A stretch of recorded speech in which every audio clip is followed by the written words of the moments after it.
Hey all, welcome back to another video.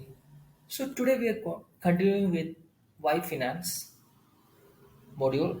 So here we are planning to create a project that will fetch most recent closing price of a stock.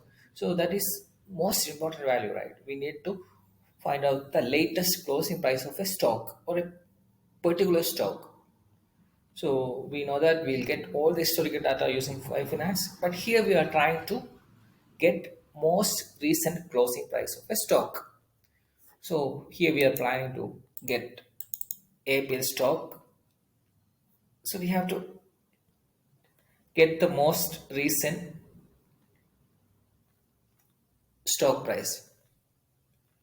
So that is most recent closing stock price. Here we are using one function to get real-time price. Actually, that is the most recent closing price.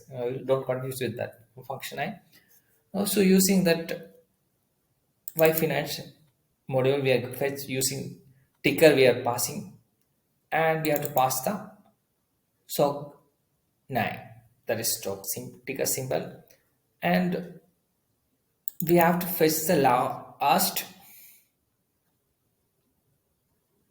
row and the closing price. So that we are done here and returning that price. There's this actually simple turn. Everything is done by library only, just fetching the data, and we are fetching the last closing price. We have a lot of price: low, high, close. That close price only actually the closing price. Then we are calling that function and just printing that function. That's all. It's simple, right? Nothing more. So this actually important functionality. Now we need every time end of the day we need the closing price of a particular stock. So here we can play. This is for Apple, so we can change it for Google, Microsoft, whatever the stocks. If you give the name, you will get the corresponding stock price. So let's run this code. So it's running. See, you got real time stock price for Apple is $191. So the same way I'm going to change here to Microsoft, and this actually the stock Microsoft, and we are going to run this code.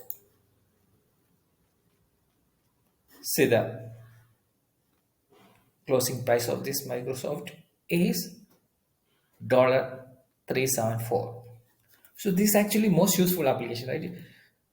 So based on that, we can do a whole lot of prediction and all. So this actually so much easier using this Y Finance library, Yahoo Finance library. So maybe if you're watching this first time, you would have confused with what is the usage of Y Finance library. So you have to watch my latest video. We already discussed about this library and what are the features of this library and what are the functionality inside this library.